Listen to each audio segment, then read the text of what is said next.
हे भगवान, अभी तक ये बर्तन झूठे ही पड़े हैं।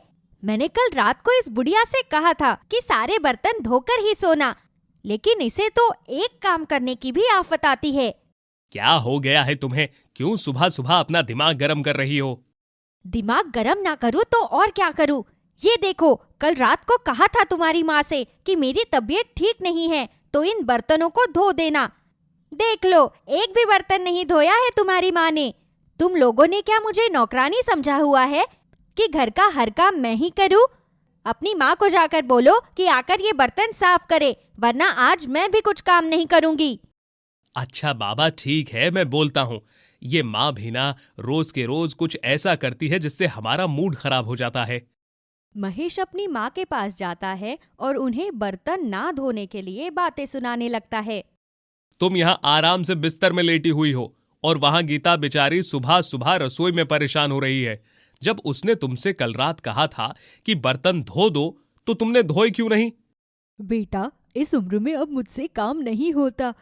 तू जानता तो है मेरी कमर और घुटनों में कितना दर्द रहता है।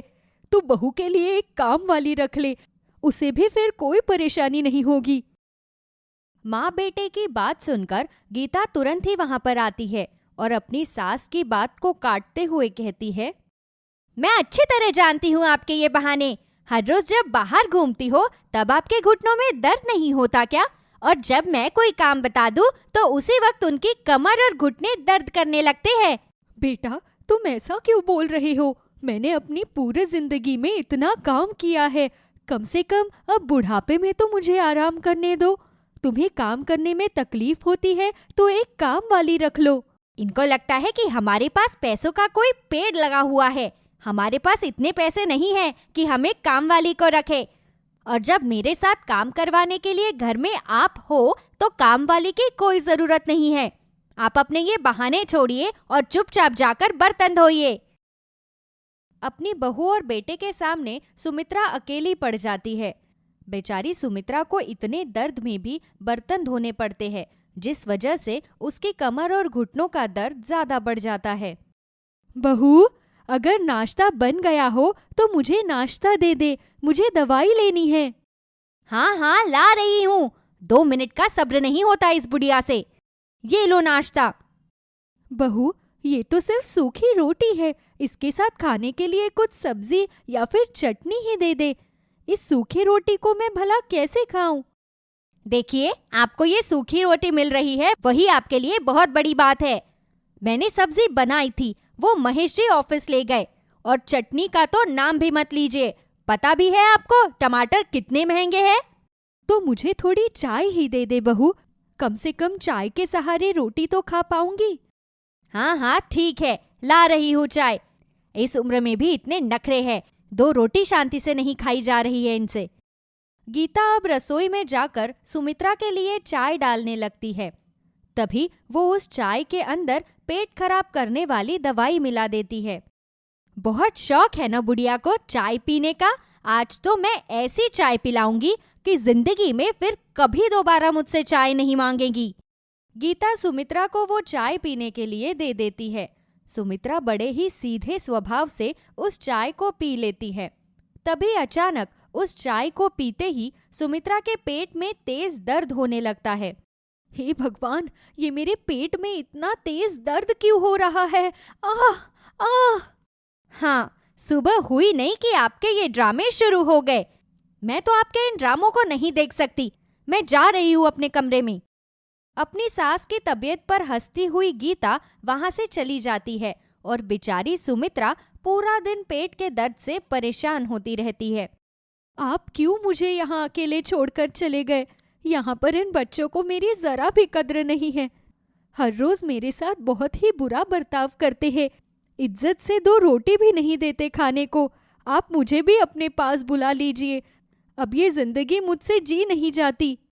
ये आप अकेले अकेले क्या बड़बड़ा रही हो? जाओ जाकर किराने वाले की दुकान से राशन ले आओ। घर में आटा, चावल, चीनी सब खत्म हो गया है।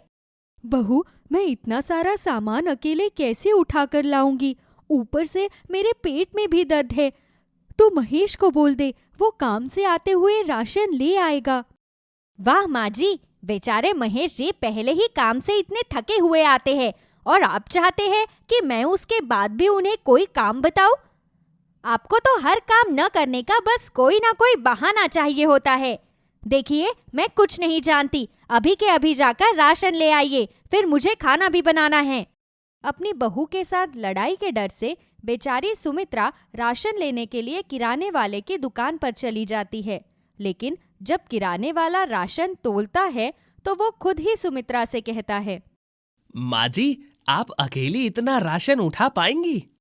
पता नहीं बेटा, लेकिन ये राशन मुझे घर तक लेकर तो जाना ही पड़ेगा, नहीं तो मेरी बहू मुझे बातें सुना सुना कर मेरा जीना दुश्वार कर देगी।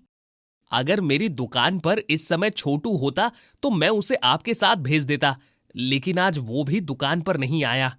सुमित्रा माँ जी, जब अंकल जिंदा थे तब आपको घर की रानी बना कर रखते थे, लेकिन जब से वो गए हैं तब से आपके बहू बेटे ने आपका जीना दुश्वार कर दिया है। क्या ही कर सकते हैं बेटा, अब जो मेरे नसीब में लिखा है वो तो मुझे काटना ही है। अब सुमित्रा किराने वाले से सारा सामान लेकर अपने घर की ओर जा ही रही होती है कि तभी ज्यादा सामान होने की वजह से उसका संतुलन बिगड़ जाता है और वो सारे सामान के साथ जमीन पर गिर जाती है और उसके घुटने पर चोट भी लग जाती है। हे भगवान, ये क्या हो गया? इस बुढ़ापे में क्या यही दिन देखने बाकी रह गए थे? एक तो पहले ही मेरे घुटनों में इतना दर्द रहता है, ऊपर से अब ये चोट भी लग गई। सुमित्रा अपने हाथों के सहारे से उठने की कोशिश कर ही रही होती है कि तभी वहां से गुजरता हुआ उनका एक पड़ोसी जतिन सुमित्रा के पास आता है और उठने में उसकी मदद करता है। माँ जी, आपके घुटने में तो चोट लगी है, आप ये सारा सामान मुझे दे दीजिए, मैं आपको आपके घर तक छोड़कर आता हूँ। जतिन सारे सामान को उठाता है और सुमित्रा को उसके घर छोड़कर आता है। एक काम भी ठीक से नहीं कर सकती आप। राशन लाने भेजा था, उसमें भी गली में ड्रामा कर दिया। जानबूझकर ही गिरी थी आप, मैं अच्छी तरह जानती हूँ, लेकिन मुझ पर ये पैतरे काम नहीं आने वाले। ये लीजिए, मुझे सब्जी बनानी है, ये बैंगन काट कर दे दीजिए जल्दी से मुझे। लेकिन बहू, कम से कम मुझे पैर में दवाई तो लगा लेने दे। तो जाकर लगा लो ना अपने कमरे में और जल्दी से मुझे ये बैंगन काट कर दो। सुमित्रा अब उन हरे बैंगनों को अपने कमरे में लेकर जाती है। वो अपने घुटने पर दवाई लगाकर जैसे ही उन बैंगनों को काटने लगती है, तभी वो बैंगन उसके हाथ से उछलकर दूर जमीन पर जा गिरते हैं। कम से कम अब तुम लोग मुझे मेरे बहू और बेटे की तरह परेशान तो मत करो। जिस भी बैंगन को काट रही हूँ वही उछलकर नीचे गिर जाता है। कितनी बार तुम्हें पकड़ पकड़ कर ऊपर रखूं? सुमित्रा दादी, तुम हमें पकड़कर ऊपर मत रखो, हम खुद तुम्हारे पास आ जाएंगे। ये भला कैसे बैंगन हैं जो मुझसे बातें कर रहे हैं? कहीं रास्ते पर गिरने की वजह से मेरे सर में तो कोई चोट नहीं लग गई? नहीं नहीं सुमित्रा दादी, आपके सर में कोई चोट नहीं लगी। हम तो यहाँ आपकी मदद करने आए हैं। ये सब मेरे भाई बहन हैं। हम जब कल आपकी रसोई में बैठे थे तो हम सबने देखा कि आपकी बहू और बेटा आपके साथ कितना बुरा बर्ताव करते हैं। हमने तो ये भी देखा कि आपकी बहू ने आपकी चाय में पेट दर्द की दवा मिलाई थी। हाँ, तुमने ठीक कहा, मैं सब जानती हूँ, लेकिन अब मैं भी क्या कर सकती हूँ? उन दोनों को मेरी कोई परवाह ही नहीं है। उन दोनों को अगर आपकी परवाह नहीं है तो उन दोनों को हम सबक सिखाएंगे, क्योंकि आपने अपने बेटे का बचपन से इतना ख्याल रखा। इसीलिए बुढ़ापे में अब उसका भी फर्ज बनता है कि वो भी उसी तरह आपका ख्याल रखे। आपके साथ इस तरह बुरा बर्ताव करने का हक किसी को नहीं बनता। प्यारे बैंगनों, जब मेरे पति जिंदा थे तब वो भी इसी तरह मेरी चिंता किया करते थे। उनके जाने के बाद पहली बार किसी ने मेरी इतनी चिंता की है, नहीं तो मेरे बहू बेटे हमेशा मेरे साथ बुरा बर्ताव करते हैं। सुमित्रा दादी, आप चिंता मत करो, हम लोग आपकी बहू और बेटे को अच्छी तरह ठीक कर देंगे। इसके बाद वो फिर कभी आपके साथ बुरा बर्ताव नहीं करेंगे, बल्कि आपका अच्छी तरह ख्याल रखेंगे। चलो भाइयों बहनों, तुम्हें पता है ना अब तुम्हें क्या करना है? हाँ भैया, हम जानते हैं कि हमें क्या करना है। अब सभी बैंगन सुमित्रा की बहू और बेटे के पास जाते हैं और सभी बैंगन अपने अपने हाथ में एक डंडा लेकर उन दोनों की पिटाई करना शुरू कर देते हैं। अरे ये क्या हो रहा है? और इन बैंगनों के हाथ पैर कहाँ से आ गए? कहीं ये कोई भूत तो नहीं है? ये हमें मार क्यों रहे हैं? मुझे तो बहुत दर्द हो रहा है। छोड़ो हमें, छोड़ो हमें। नहीं नहीं, हम तुम्हें बिल्कुल नहीं छोड़ेंगे। तुम दोनों ने सुमित्रा दादी को बहुत तंग किया है। अब हम तुम्हें उनके साथ किए गए बुरे व्यवहार की अच्छी तरह सजा देंगे। ये सब क्या बोल रहे हैं? आ आ तुम तो इस तरह भोले बन रहे हो महेश, जैसे तुम कुछ जानते ही नहीं। तुम्हारे पिता के जाने के बाद तुमने अपनी माँ के साथ कैसा व्यवहार किया, भूल गए हो क्या? तुमने और तुम्हारी पत्नी ने बेचारी सुमित्रा दादी का जीना दुश्वार कर दिया है, इसीलिए अब तुम्हें उसकी सजा मिलेगी। अरे ये बैंगन तो हाथ धोकर हमारे पीछे ही पड़ गए हैं। हाँ, और हम तुम दोनों को तब तक नहीं छोड़ेंगे जब तक तुम सुमित्रा दादी से अपने किए की माफी नहीं मांगोगे। अच्छा अच्छा ठीक है, हम माँ से माफी मांगते हैं, लेकिन तुम हमें मारना बंद करो। नहीं, पहले तुम जाकर सुमित्रा दादी से माफी मांगो। जादुई हरे बैंगनों की मार से महेश और गीता का शरीर बुरी तरह दुखने लगता है, इसलिए वो दोनों भागते हुए सुमित्रा के पास उससे माफी मांगने जाते हैं। माँ, हमें माफ कर दो, हमें तुम्हारे साथ ऐसा बर्ताव नहीं करना चाहिए था। हाँ माँ जी, हम दोनों अपने किए के लिए आपसे माफी मांगते हैं। आप प्लीज हमें माफ कर दीजिए। जादुई हरे बैंगनों, तुम इन दोनों को छोड़ दो। ये दोनों अपने किए के लिए मुझसे माफी मांग रहे हैं। तुम इन्हें और मत मारो। इनके शरीर पर ये चोट के निशान देखकर मुझे बहुत तकलीफ हो रही है। ठीक है सुमित्रा दादी, अगर आप चाहती हैं तो हम इन दोनों को और नहीं मारेंगे, लेकिन ये दोनों अभी भी सुधरे नहीं हैं। तुम दोनों को शर्म आनी चाहिए। महेश, जिस माँ ने बचपन से तुम्हें पाल पोस कर बड़ा किया, तुम्हारा पेट भरने के लिए अपनी रोटी भी तुम्हारी थाली में रख दी, जब तुम बीमार पड़े तो पूरी पूरी रात जागकर तुम्हारा ध्यान रखा, और जब तुम बड़े हुए तो अपनी माँ के प्यार को इतनी जल्दी भूल गए। गीता, सुमित्रा दादी ने तो तुम्हें भी अपनी बेटी की तरह प्यार किया, कभी तुम्हारे साथ गलत बर्ताव नहीं किया। उसके बाद भी तुमने उनके साथ ऐसा किया। अगर तुम्हारी भाभी ने भी तुम्हारी माँ के साथ ऐसा बर्ताव किया होता तो क्या तुम्हें अच्छा लगता? जादुई हरे बैंगन की बातें सुनकर उन दोनों को अपनी गलती का एहसास होता है। उस दिन के बाद से वो दोनों सुमित्रा का अच्छी तरह ध्यान रखने लगते हैं और खुशी खुशी मिलजुल कर रहने लगते हैं। भोला नाम से ही नहीं बल्कि सच में भोला था। वो ईमानदारी से और मेहनत करके अपना पेट पालना जानता था। भोला एक घमंडी और लालची जमींदार जिसका नाम वीरपाल था, उसकी जमीन पर किसानी किया करता था और किसानी करके ही भोला अपना पेट पालता था। एक दिन भोला वीरपाल की जमीन पर किसानी कर रहा था। किसानी करते करते अचानक से भोला को बहुत तेज बुखार हो जाता है और वह काम रोककर खाना खाने लगता है। तभी वहां पर वीरपाल आ जाता है और वीरपाल खाना खाते हुए भोला को खींचकर एक लात मारता है और लात मारते हुए कहता है, नालायक गरीब, तेरी इतनी हिम्मत कैसे हुई कि तू मेरा काम बीच में रोक कर खाना खाने लग जाए?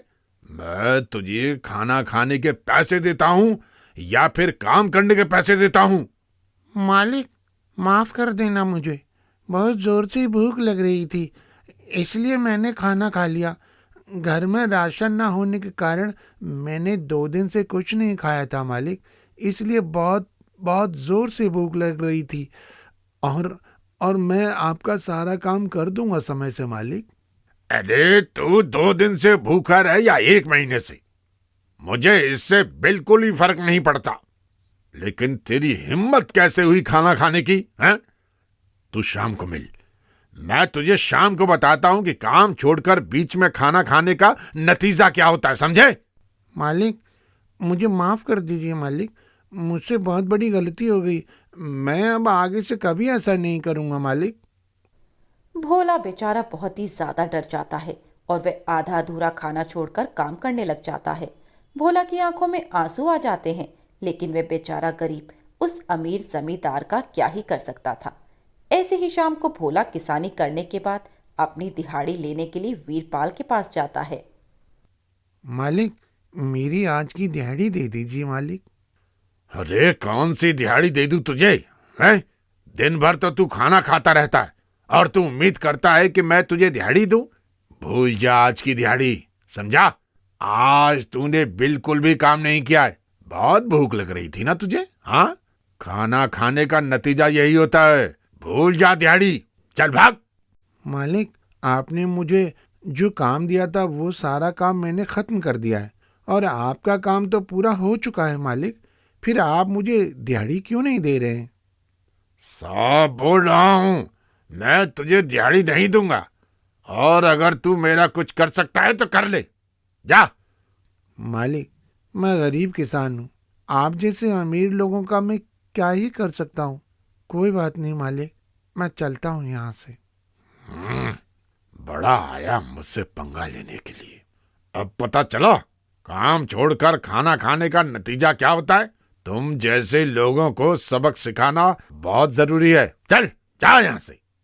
भोला को बहुत ही ज्यादा बुरा लग रहा था और उसे खुद पर गुस्सा आ रहा था कि आखिर उसने खाना खाया ही क्यों।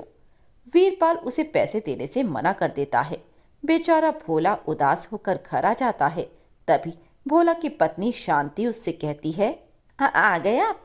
चलिए हाथ धो लीजिए, मैं आपके लिए खाना लगा देती हूँ। अरे शांति, तुम एक काम करो, तुम खाना खा लो। मैं आज खाना नहीं खाऊंगा, मेरा बिल्कुल भी मन नहीं कर रहा। क्या बात है, सब ठीक है ना? आपका चेहरा देखकर लग रहा है जरूर कुछ हुआ है। अरे कुछ नहीं हुआ है, तुम ज्यादा मत सोचो। और हाँ, आज की दिहाड़ी मालिक ने नहीं दी है। उन्होंने कहा है कि वो मुझे आज की दिहाड़ी किसी और दिन देंगे। हाँ, जोड़ कर देंगे, ठीक है? अरे वो घर में राशन नहीं था, थोड़ी बहुत सब्जियां भी लानी थी। कोई बात नहीं शांति, जैसे तैसे एक दो दिन गुजारा तो हम कर ही सकते हैं ना, है ना? ऐसे ही अगली सुबह भोला फिर से वीरपाल की जमीन पर किसानी करने के लिए जाता है। तभी वीरपाल भोला से कहता है, अरे ओ नालायक, सुन, इस बार मूली की खेती करनी है और खेती ध्यान से करना, कोई लापरवाही नहीं। मूली की उपजाऊ अच्छी होनी चाहिए। अगर मूली की उपजाऊ अच्छी नहीं हुई तो याद रखना, तुझे 1 रुपया नहीं दूंगा, समझा? मालिक, आप बिल्कुल भी चिंता मत कीजिए, मैं आपको बिल्कुल भी निराश नहीं करूंगा। अगर मैं निराश हो गया ना भोला, तो इसमें तेरा ही नुकसान है। इसलिए कोशिश कर कि मैं निराश ना हूं। भोला वीरपाल के बताए अनुसार उनके खेत में मूली की खेती करने लगता है। ऐसे ही कुछ दिन बाद भोला देखता है कि खेत में मूली की काफी अच्छी उपजाऊ हुई है। भोला सभी मूलियों को छांटकर अलग कर रहा था। तभी भोला को एक सोने की मूली दिखाई देती है। सोने की मूली देखकर भोला हैरान रह जाता है। अरे ये क्या, सोने की मूली? ये तो किसी चमत्कार से कम नहीं है। हाँ, मुझे ये बात मालिक को बतानी होगी, क्योंकि ये मूली तो उनकी ही हुई ना, ये खेत भी तो उन्हीं का है। भोला बहुत ही ज्यादा भोला था। वे सोने की मूली उठाकर वीरपाल के पास जाता है और वीरपाल को सोने की मूली देते हुए कहता है, मालिक, आपके खेत में ये सोने की मूली की उपजाऊ हुई है। अरे सोने की मूली? अरे तू तो बड़ा कमाल का है रे भोला। मैं तो बेकार में तुझे मारता था, आज तो तूने मुझे बहुत खुश किया है। वीरपाल सोने की मूली देखकर बौखला जाता है और खुशी खुशी सोने की मूली ले जाकर अपनी तिजोरी में रख देता है। ऐसे ही कुछ दिन और बीत जाते हैं। एक बार फिर से भोला को सोने की मूली दिखाई देती है और फिर से वह मूली वीरपाल को देते हुए कहता है, मालिक, आपके खेत में फिर से मुझे सोने की मूली मिली है। ये लीजिए मालिक, आपकी अमानत। मुझे एक बात समझ में नहीं आ रही भोला कि मेरे खेत में सोने की मूली कहाँ से आ रही है। मुझे एक बात बता, तू किसानी कैसे कहता है? कहीं तेरे पास कोई जादुई शक्ति तो नहीं है, या फिर तू कोई चमत्कारी आदमी तो नहीं है? अरे मालिक, कैसी बातें करते हैं आप? मैं एक आम इंसान हूँ, मेरे पास कोई जादुई शक्ति नहीं है और ना ही मैं कोई चमत्कारी आदमी हूँ। अगर मैं कोई चमत्कारी आदमी होता तो इस तरह से गरीबी में अपना जीवन न काट रहा होता। हाँ वीरपाल, तेरी बात तो बिल्कुल सही है। अच्छा, ये ले 1000 रुपए। तूने मुझे बहुत खुश किया है, इसलिए तुझे खुशी खुशी 1000 रुपए दे रहा हूं। हाँ, भोला बहुत ज्यादा खुश था और वह घर आकर अपनी पत्नी को सारी बात बताता है, जिसके बाद शांति भोला से कहती है, सच में आप तो बिल्कुल भोला भंडारी हो। अरे आपकी जगह कोई दूसरा आदमी होता ना, तो वह सोने की मूली मालिक को देने की जगह अपने पास रख लेता, क्योंकि मालिक को क्या पता लग रहा है कि उनके खेत में सोने की मूली हुई है। तुम्हारी बात बिल्कुल सही है शांति, लेकिन तुम्हें तो पता ही है मैं बेईमानी करके कभी भी आगे बढ़ना नहीं चाहता। मैं ईमानदारी से और अपनी मेहनत से ही अपने परिवार को आगे लेकर चलना चाहता हूँ। चलिए ठीक है, कोई बात नहीं, आप भी अपनी जगह सही हो। वैसे कुछ भी हो, आपका मालिक बहुत लालची है और भगवान भी ऐसे लालची लोगों को ही अपनी चमत्कारी शक्तियां दिखाता है। अरे ऐसा नहीं सोचते शांति, भगवान ने हमारे लिए भी कुछ अच्छा ही सोचा होगा ना, तभी तो ये सब हो रहा है। बाकी भगवान पर पूरा भरोसा रखो, आज नहीं तो कल वो किसी न किसी रूप में हमारी मदद करने के लिए जरूर आएंगे। ऐसे ही अगले दिन भोला फिर से वीरपाल की जमीन पर खेती कर रहा था। वीरपाल को इस बार भी सोने की मूली की उम्मीद थी। ऐसे ही शाम हो जाती है, लेकिन भोला वीरपाल के पास बस दिहाड़ी लेने के लिए आता है। अरे भोला, आज सोने की मूली नहीं लेकर आया तू? अरे मालिक, मुझे खेत में सोने की मूली मिलती तो मैं तुरंत आपके पास लेकर आ जाता, और आज मुझे सोने की मूली मिली ही नहीं। सच बोल रहा है ना? कहीं ऐसा तो नहीं कि सोने की मूली देखकर तेरे मन में लालच आ गया हो और तूने इस बार सोने की मूली अपने पास ही रख ली हो? मालिक, अगर मुझे लालच करना होता तो मैं पहली बार में ही लालच कर लेता, लेकिन आप मेरा भरोसा करो, मुझे आज सोने की मूली मिली ही नहीं। जैसे ही मुझे सोने की मूली मिलेगी मैं तुरंत आपको लाकर दे दूंगा। सच बता दे भोला, तेरे पास अभी भी मौका है, वरना मुझसे बुरा कोई नहीं होगा। मालिक, मैं अपनी बीवी की कसम खाकर कह रहा हूँ, मुझे आज सोने की मूली नहीं मिली है। वीरपाल बहुत ही लालची आदमी था, उसे भोला पर शक हो रहा था, इसीलिए वह अपने आदमियों से कहकर भोला को जबरदस्ती पिटवाने लगता है। वीरपाल के आदमी बुरी तरह भोला को मारते हैं, जिसके बाद भोला रोते हुए कहता है, भगवान के लिए मुझे छोड़ दीजिए मालिक, मैंने कुछ भी नहीं किया, मेरे पास कोई सोने की मूली नहीं है। अगर आप लोगों को मुझ पर विश्वास नहीं है तो मेरे घर में जाकर तलाशी ले सकते हो मालिक। नहीं, मुझे छोड़ दो, मुझे मत मारो मालिक, इनसे कहो मुझे छोड़ दे। तू ऐसे नहीं मानेगा, लगता है कि तेरी खबर अच्छे से लेनी होगी। नहीं नहीं, मालिक नहीं। वीरपाल अंदर से चाकू लेकर आता है और चाकू से भोला को मारने ही वाला था कि तभी वहां पर जादुई सोने की मूली आ जाती है और वह सोने की मूली वीरपाल और उसके आदमियों को बुरी तरह से मारने लगती है। दुष्ट पापी, तेरे अंदर जरा सी भी शर्म नहीं है। इस मासूम इंसान ने आखिर तेरा क्या बिगाड़ा है? अरे ये सोने की मूली तेरे लिए नहीं बल्कि भोला के लिए थी, लेकिन ये बेचारा इतना मासूम और भोला था कि इसने सोने की मूली तुझ जैसे पापी इंसान को दे दी। अगर तुम जादुई मूली हो तो तुम मेरे लिए ही बनी हो, क्योंकि तुम मेरे ही खेत में पाई गई थी। ये तुम्हारी बहुत बड़ी गलतफहमी है वीरपाल। मुझे सिर्फ और सिर्फ भोला की मदद करने के लिए भेजा गया था, क्योंकि तुम भोला के ऊपर बहुत ज्यादा अत्याचार करते थे। मुझे माफ कर दो, मुझे माफ कर दो, मुझसे बहुत बड़ी गलती हो गई। तूने भोला के ऊपर जितना अत्याचार करना था कर लिया। अब भोला के बुरे दिन गए और अच्छे दिन शुरू हो गए। इतना बोलकर जादुई सोने की मूली भोला के साथ उसके घर आ जाती है और धीरे धीरे जादुई मूली की मदद से भोला अपनी हर जरूरत को पूरा कर रहा था। भोला ने धीरे धीरे अपने लिए एक सुंदर सा घर भी बनवा लिया और अलग अलग जगह पर अपने लिए खूब सारी जमीन भी खरीद ली और उस जमीन पर भोला खेती करवाया करता था। देखते ही देखते बहुत ही कम समय में भोला तरक्की की राह पर बढ़ चुका था और वह दूसरी तरफ वीरपाल को भी अपने किए पर बहुत पछतावा महसूस हो रहा था। सही कहा किसी ने, आज नहीं तो कल भगवान हमेशा अच्छे और सच्चे इंसान का ही साथ देता है। आज ही तरक्की की राह पर भोला है, शायद वहां पर मैं होता, और अगर मैं भी ईमानदारी और सच्चाई की तरह राह पर चलता। हाँ, मुझसे बहुत बड़ी भूल हो गई। अपने किए पर मुझे बहुत ही ज्यादा पछतावा महसूस हो रहा है। हे भगवान, मुझे माफ कर देना। वीरपाल को अपनी गलती का एहसास हो जाता है और वह समझ जाता है कि सच्चाई और ईमानदारी में कितनी ताकत होती है। छल कपट से इंसान कुछ ही दिन की तरक्की हासिल कर सकता है, हमेशा की नहीं।